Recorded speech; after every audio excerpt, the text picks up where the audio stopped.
Y ahora tomamos con nuestro segundo invitado. Es Mauricio Ibarra. Mauricio Ibarra, congresal nacional del PJ, estuvo al frente de la presidencia de OCE, fue intendente del departamento de Rawson, diputado nacional y fundador del partido CONFE. Buen día, Mauricio. Bienvenido. Buen día, chicos. ¿Cómo estás? ¿Cómo andan ustedes? Bien. Bien. ¿Y vos cómo estás? Muy bien, gracias a Dios. ¿Estás laburando? ¿Estás laburando? Sí, estoy después de Jack el Destripador. ¿Ah, sí? Tratando de unir las partes. Ahí está. ¿Ahora? ¿Ahora estamos bien? ¿Quién Ahora. apagó el micrófono? ¿Quién? Pobre Mauricio, yo con razón no lo podía escuchar. Claro. Le damos la bienvenida de vuelta, Estás uniendo las partes después de que pasó Jack el Destripador.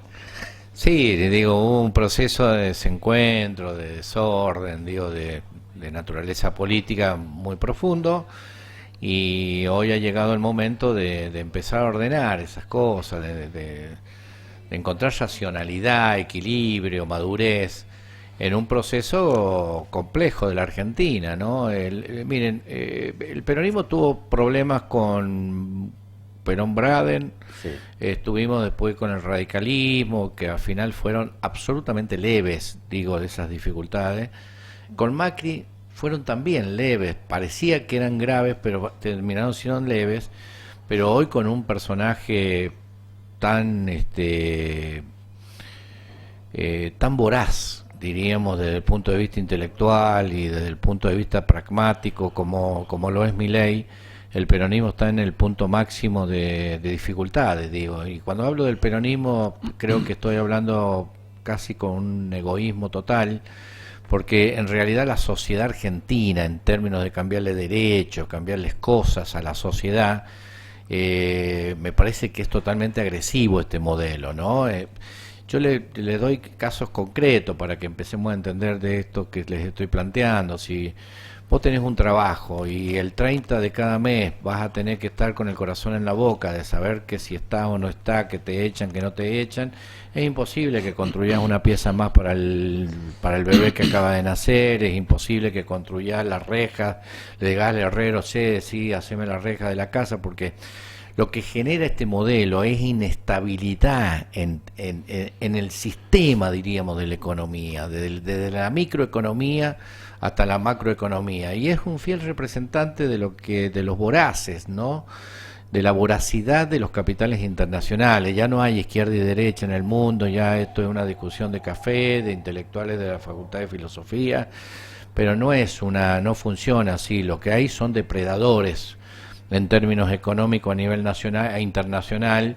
Fíjate que una de las agendas más importantes que tiene el Congreso norteamericano es discutir esto, es ponerle freno a los depredadores, diríamos, de la economía, que afectan aún a los países más poderosos y a los políticos más profesionales y más preparados del mundo. Bueno, Milei es simplemente una marioneta de esos sectores que los está llamando, les está implorando venir, ¿no? Les prende vela todos los días y no se da cuenta que lo que nosotros necesitamos es una Argentina que produzca, que crezca, que genere empleo y que genere seguridad, sobre todo a las personas que trabajan todos los días para levantar el país.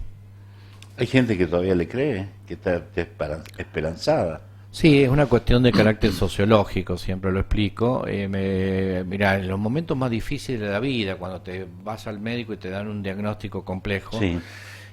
lo que hace es aferrarte a la esperanza. Cuando vos ves que estás acechado, que estás bajo peligro, la esperanza mide 10 metros de grande, la palabra esperanza. Y me parece que la gente siente en este momento que está acechada, no puede pagar la luz, no puede pagar el gas, no puede comprar una ropa, no puede comprar una zapatilla para el pibe, se tiene que ajustar en la olla, entonces tiene dificultad. Entonces la palabra esperanza crece. Ahora, de un día para otro, la palabra esperanza se transforma en desesperanza, y ahí enfrente tiene que haber dirigentes que tengan muy en claro cuál es el contramodelo, o sea, cuáles son las perspectivas de crecimiento diferentes, distintas, que le tenemos que plantear a Milei. Nosotros creemos realmente en la producción nacional, no creemos en la importación. Yo no voy a bancar, no estoy de acuerdo, no me voy a quedar callado porque una encuesta diga que Milei tiene el 53% de aprobación de los sanjuaninos. Yo me resisto a que entre un contenedor con viandas de cualquier lugar del mundo para que pasen a Veladero Derecho en un camión, o para que pasen borcegos o ropa de la industria textil, pasen derecho a los emprendimientos que hoy tenemos en esta provincia. Digo, yo me voy a resistir a todo proceso de importación profundo que tuvo la Argentina durante la década de Menem o durante, el ejercicio del poder de Macri. Terminaron con empresas y micropymes cerradas, con trabajadores en la calle y con inestabilidad. Ahora, explíquenme desde el punto de vista intelectual y de la capacidad de razonamiento que tenemos, de que este modelo no va a terminar así. Ese es el camino. Va a terminar peor todavía que esos dos gobiernos, Milei, porque Milei no tiene raciocinio, ¿no? Lo que tiene es una emocionalidad de entrega, tiene una éxtasis una profunda, está extasiado con que venga Elon Musk y que vengan los depredadores internacionales a llevarse los recursos naturales que tiene la Argentina. Mauricio, has hecho una descripción de lo que vos pensás del presidente, pero a mí me gustaría que hicieras una retrospección, te pararas en noviembre, diciembre del año pasado, y vos sabés bien que no se podía seguir así. Eso generó el otro proceso sociológico que tenía que ver con, ley de góndola, le llamo yo, ¿no? Sí. Digo, viste, mi mujer me manda a comprar el Natura, el aceite al supermercado, y no está Natura, y está el otro, y el otro. Y bueno, manoteo alguno de los que tengo. La gente ya hacía 10 años, los que tenían planes sociales, programas sociales. Por eso el fenómeno, de que los más pobres votaron a Milei.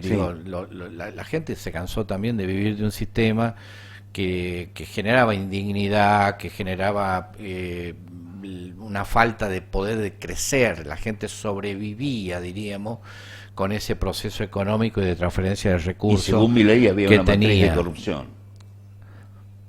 También te la acepto, porque me parece que, se hicieron cosas buenas, se hicieron cosas malas. Y nosotros ahora, ¿qué tenemos que demostrar? Que el contramodelo a Milei tiene que ver con hacer las cosas bien, que si vos mandabas leche a un comedor infantil, que llegara la leche, y que los programas sociales los podíamos corregir de otra manera. O sea, lo que tuvimos es una falta de capacidad o de reflejo, diríamos, en términos de corregir cosas que el peronismo funcionaba mal. Ahora, esa situación de incomodidad económica que tenía el peronismo hizo que apareciera este sueño, esta posibilidad de que alguien pudiera corregir eso. Ahora, lejos de corregir eso, lo que hizo es profundizar una crisis en los sectores más pobres y en las clases medias muy altas. Después el peronismo tuvo errores conceptuales muy fuertes. Estoy hablando de San Juan. Sí.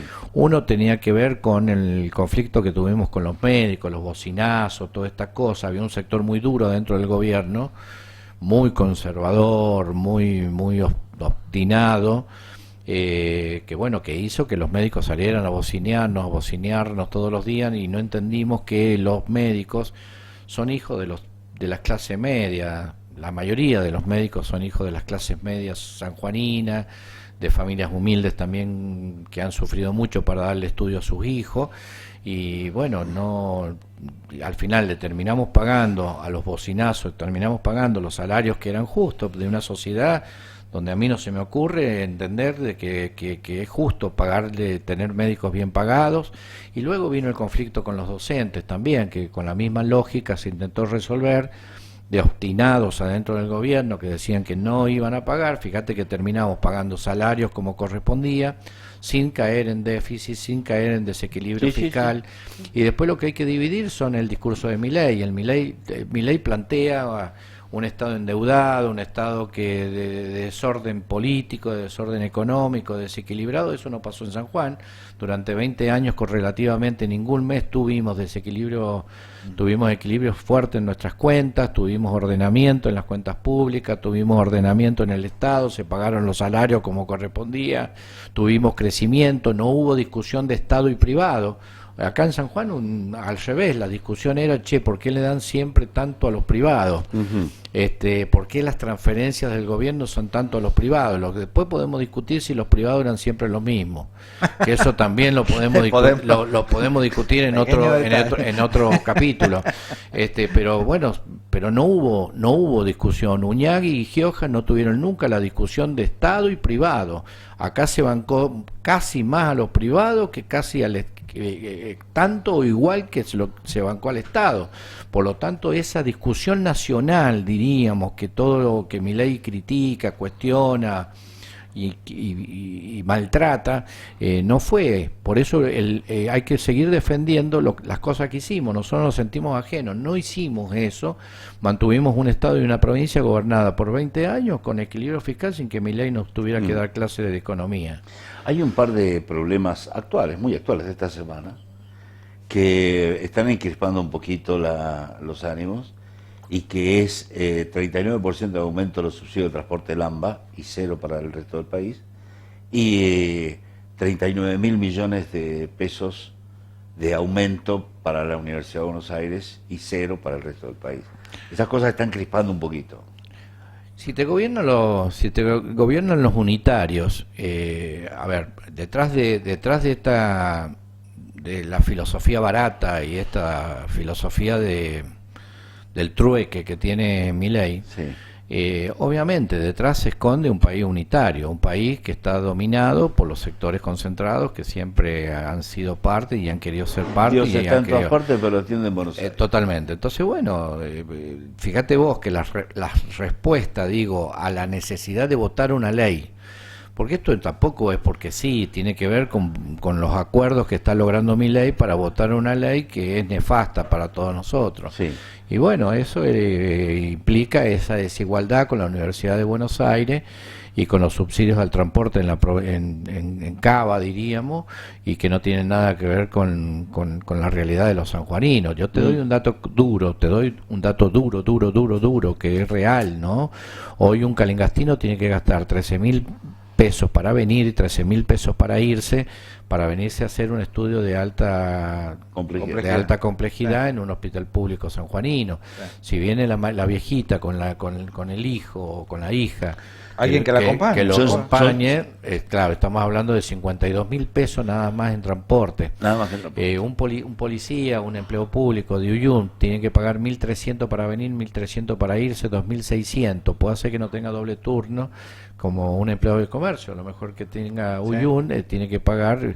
Ahora, el transporte constituye una carga importante ahora en la quita del salario para los trabajadores en San Juan por falta de ese subsidio, o sea que la igualdad de trabajo se termina dificultando, ¿no? La igualdad de los trabajadores. Entonces, el costo de la energía, por ejemplo, en un maestro que acaba de recibir 30.000, 40.000 pesos de aumento por producto del 10% del aumento que ha dado el gobierno, y la Energía San Juan le manda 40.000 pesos más en la luz, o sea que ese maestro trabajó para Energía San Juan.